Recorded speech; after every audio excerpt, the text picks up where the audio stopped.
Now, regarding the fathers, I mean, I've just spent a lot of time reading them, and yes, they may not be as accurate in the way that they describe it, but I don't see that as a problem. I see that as just they've got the scriptures and they're working it out. And so you'll get statements, say in Justin Martyr, where he'll talk about, the Father, Son, and Spirit. So that they're talking about the Father, Son, and Spirit, and he'll talk about them as all sharing in the one nature. And so, sorry? I don't see that anywhere that he's sharing in the one nature, but go ahead. Oh, well, hang on. Let me get it up here. So Justin has that in 128 of his dialogue with Truffaut. Mm-hmm. He says, in terms of the Son, it's not by abscission, as if the essence of the Father were divided, as all other things partitioned and divided, and are not the same after as before, as they were divided.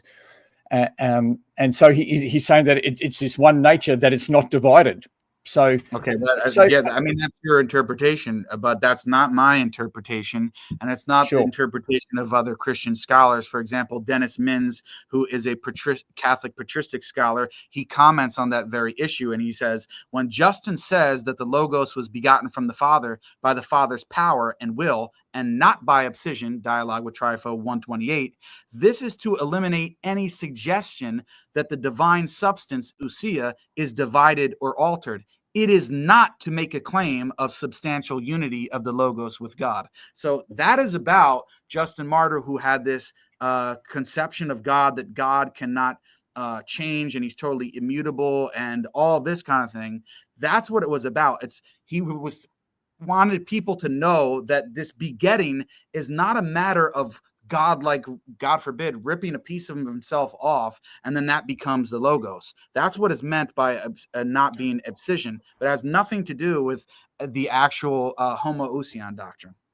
Well, I disagree. I mean, when I read it, he's saying that it's not divided. So I think that they may not be as precise in their language as we might think, but I think that they're still talking about the Father, Son, and Spirit and bringing them into a unity.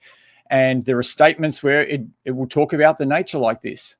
But so, Reverend Justin explicitly calls the Son another God several times in that same dialogue. I mean, is that permissible to believe that? Yeah. Now, again, I'm glad you brought that up, because I don't believe he does.